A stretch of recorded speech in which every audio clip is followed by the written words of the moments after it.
Sveiki visi, čia Pyromanik iš Champions LT ir šiandien apžvelgsime vieną iš įdomesnių žaidimų internete šiuo metu – Blacklight Retribution.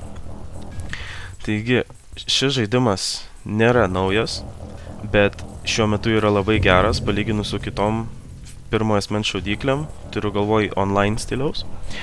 Šį žaidimą sukūrė Zombie Studios ir jo netgi dabar, praėjus daug, man atrodo, metam ar pusantro metų nuo žaidimo išleidimo, dar šio žaidimu labai rūpinasi. Tai kas yra pagirtina, iš tikrųjų žaidimo suportas yra labai geras. Pats žaidimas yra labai aukštos kokybės, iš tikrųjų labai keista netgi tokį žaidimą matyti nemokamai, nors aišku yra dalykų, kurios galima nusipirkti už tikrus pinigus, bet praktiškai galios už pinigus taip pat nenusipirksi. Taigi, čia yra pagrindinis žaidimo ekranas, čia jūs matote mano žaidėją.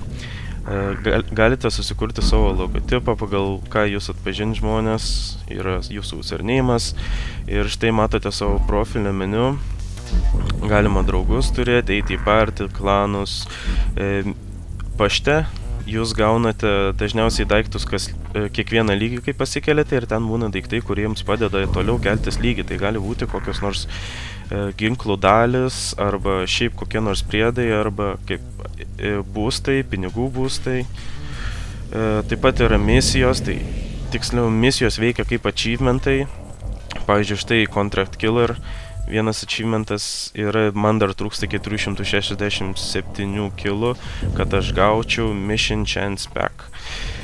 Taip, toliau kitoje pusėje kustomizacija, tai turbūt vienas įdomiausias šio žaidimo aspektas, kad galima, taip, čia yra iš dalies parduotuvė, bet jūs galite savo kareivį padaryti tokį, kokį jūs norite. Taigi yra jūsų profilis, jūsų visi atrakinti daiktai, kuriuos jūs nusipirkote visam laikui, yra jūsų emblema, kurią jūs galite kaip nors pakeisti. Pavyzdžiui, aš dabar pakeisiu, štai tai mano naujoji emblema, bus tokia, tarkim. Taip, yra toliau jūsų herojus. Taigi herojus dažniausiai reikia pirkti, bet šį aš gavau dovanų, man atrodo, naujų metų proga. Aš net iš tikrųjų nepažiūrėjau kada, bet šis žaidėjas buvo gautas dovanų. Kaip matote, patys, galima sakyti, premiai žaidėjai turi savo daiktus, savo galias, savo įrangą. Bet visa esmė yra, kad jūs galite susikurti savo žaidėją, kurį jūs aprengsite kaip norite, apšarvuosite, jam galite paimti naują šalmą, galite paimti naujus šarvus, batus, jam įdėti įrangos, šiuo atveju aš nešioju peilį ir granatą. Ir čia daiktai, kuriuos jūs galėsite nusipirkti žaidimo metu. O dabar įdomiausia dalis. Jūs galite susikurti savo ginklą iš dalių, tiesiog. Aišku, galite nusipirkti ginklą gatavą, kuris jau bus sudėliotas, čia yra jūsų ginklo statistikos. Kiekvienas dalykas yra aprašomas atskirai ir lyginant, dabar pavyzdžiui, lygina su mano sukurtu ginklu. Raudoni skaičiai reiškia, kad yra blogesnis daiktas, žali reiškia, kad taip daiktas yra pagerinamas. Štai čia yra aprašomas, iš kokių detalių yra pagamintas jūsų, kaip čia pasakius, gatavas ginklas. Žaidime yra labai daug ginklų, iš tikrųjų. Pagalvokite, kad dalių yra, nežinau, turbūt net keli šimtai ir iš jų kiek galima padaryti kombinacijų. Gal net pasakius keli šimtai, aš pasakiau, kad jų yra mažai, bet jų iš tiesų yra daug. Taigi dalis yra receiveris, taigi jūsų pagrindinis ginklas, jūsų viso ginklo pagrindas yra jūsų, kaip čia pasako, tuslintuvas, taip pat yra tiesiog aš net nežinau dabar, kaip lietuviškai vadinasi šios dalis, bet labai galima paprastai matyti, kaip jos keičia jūsų ginklo veiklą.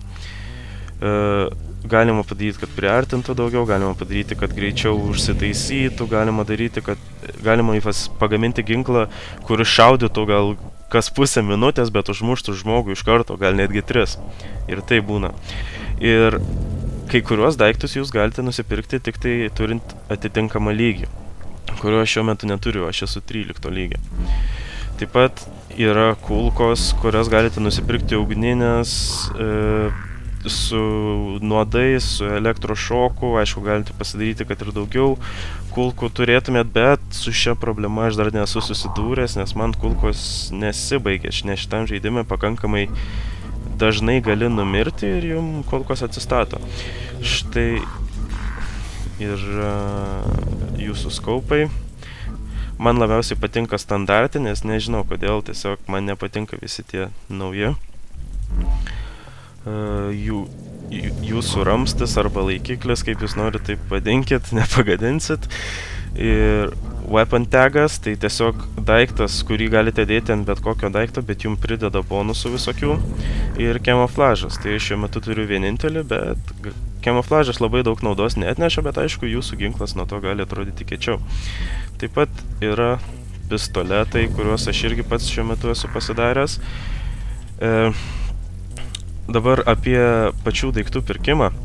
Kai jūs juos perkate, tarkim, norėsim nusipirkti šį sniperį, tai dabar jį galima nusipirkti tik tai visam laikui, ta prasme, iki gyvenimo galo. Bet šiaip yra daiktų, pavyzdžiui, kai perkant atskirai detalės, aš dabar tarkim, norėčiau nusipirkti šią detalę ir galiu pasirinkti. Būna pasirinkimas vienai dienai, 3 dienom, 7 dienom arba visam laikui. Ir 7 dienom jau bus brangiau negu 3 dienom, o visam laikui tai gali kainuoti gan brangiai. Bet jeigu jūs, aišku, nusipirka daiktą 3 dienom, jūs sutaupat pinigų, bet po 3 dienų jums tas daiktas išnyks ir jį reiks nusipirkti iš naujo. Taigi, žaidimas labai daug kompiuterio resursų nereikalauja, bet šiaip su silpnais kompiuteriais jo nepažaisit. Taigi, pabandome pažaisti kokį nors režimą. Režimų yra labai daug. Galim pasižiūrėti apie filtrus. Tai Deathmatch'as, King of the Hill, Siege'as, Search and Destroy. Praktiškai visi režimai, kurie yra galima sakyti, ant Call of Duty iš tikrųjų. Dabar esame game menu. Ir galite pamatyti visų kitokius žmonių logotipus, jų lygius ir pradedame žaidimą. Taigi, turbūt pirmas dalykas, kurį jūs pastebėsite įėję į žaidimą, tai kad jo grafika yra labai nuostabi. Aš vis dar pats to negaliu patikėti, kad toks taip gerai atrodantis žaidimas gali būti nemokamas. Aš netgi pats dabar nesu nusistatęs ant gerų grafikos nustatymų. Taigi galima suprasti, kaip žaidimas dar gali atrodyti. Taigi čia yra Domination režimas. Čia reikia rinkti specialius, tiksliau užkariauti specialius taškus, juos hakinti. Tai va, matote, kaip dabar hakinimas, tiesiog atspėjai, tiksliau neatspėjai, bet parodai teisingą skaičių. Ir pasikelia čia toks satelitas ir jums pradeda rinktis taškai. Apačioj galite matyti laiką, kiek liko iki mečo galo.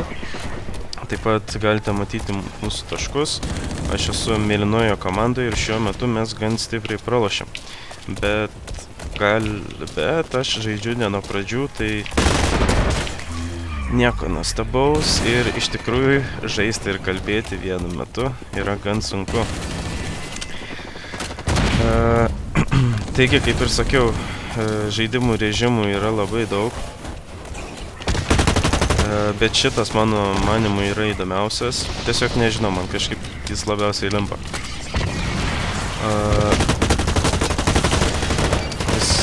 Dar yra Team Deathmatch'as ir Search and Destroy režimas. Yra Free for All'as, Siege'as ir netgi yra Onslaughtas, tai kas yra zombie modas praktiškai. Jūs puola wave'ai, priešai puola jūs tiesiog bangom ir turite išlikti gyvi. Ir ką tik vos nenumiriau. Taigi, aš prisimenu, kaip anksčiau šį žaidimą žaisdavau. Šitą žaidimą iš tikrųjų gal ir net įdomiau yra žaisti su draugais. Bet tai kaip ir kiekvieną kitą žaidimą. Aišku, žaidimas yra paremtas jūsų pačių sugebėjimais, bet taip pat yra labai svarbu komandinis darbas, kaip ir dabar matot, priešininkai susėdo ir kempina visi vienoje vietoje. Sorry už counterio terminus, kam nepatiko, bet aš dar esu iš counterio laikų. Taigi, mečas jau po biškį eina į pabaigą. Taip, dar yra įvairių rūšių granatos, kurias, kiek pamenu, irgi galima customizinti. Granatos yra paprastos sprogstančios, yra flash bombos ir yra disruptoriai, kurie tiesiog padaro, kad priešai ne tai, kad nieko nematytų, bet kad jie ir judėti normaliai negalėtų. Ir štai matote vieną iš įdomių labai savybių šio žaidimo. Tai štai yra tas didžiulis galingas metalinis robotas. Jį galima gauti surinkus daug taškų už kilus. Man tai asmeniškai atrodo, kad tas robotas yra biškai overpower dalykas, bet aišku, jį reikia labai užsitarnauti, bet kažkaip iš tikrųjų atrodo, kad žmonės jį biškai per greitai gauna. Dar taip pat iš parduotuvių galima įsigyti ir ginklus galingus, pavyzdžiui, kokį ugniasvaidį, mašinganą, galima pasigydyti gyvybių, galima atsistatyti kulkas. Ir daug visokių kitų gerų dalykų. Ir galima nusipirkti bazuką. Šito dar pats nežinau. Hasta la vista, baby. Taip pat vienas iš įdomiausių dalykų, ką aš pats nelabai naudoju, tai yra su V raide galima įsijungti tokį kaip ir wall hack. Aš dabar neprisimenu, kaip žaidime jis vadinasi, bet jis parodo, kur yra jūsų priešai. Šis dalykas veikia, turi savo atsikrovimo laiką, va tiesiog dabar rodau. Visi oranžinės spalvos žmonės yra priešai. Taigi va, aš dabar žinau, kad šitas žmogus čia bus. Taigi, tai yra tiesiog vienas dalykas, kurį aš anksčiau daugiau naudodavau, bet dabar kažkaip labiau pripratau be jo žaist, bet turbūt su juo būtų daug patogiau. Taigi va, mečas baigėsi, matote geriausius 3 žaidėjus priešininkų komandos. Jie gali parodyti emautus, tauntus, dabar ką tik nori. Štai žiūrim statistikos. Mano skoras yra 9-11, nu, sakyčiau, visai neblogai, kaip senai lošysiam žmogui. Ir adminas man kažkodėl atsiuntė message ir tai gali būti dėl to, nes aš padariau porą misijų. Ir galim pasitikinti, ką aš gavau. Get 30 kills, congratulations on completing this mission. Your reward has already been redeemed and applied to your account. Ir čia yra mission chance pack 3000 XP tokenas. Visai gerų dalykų davė. Taigi, tikiuosi, kad jums patiko šis žaidimas, nes man tai jis tikrai labai patinka. Jeigu norėtumėt kartu pažaist, tai eikit į Europos servą, priimkit mane, Stylos, kadangi Pyromaniac vardas jau buvo kažkodėl užimtas. Tai ką, čia buvo Champions LT, Pyromaniacas ir susitiksime kitame video. Viso.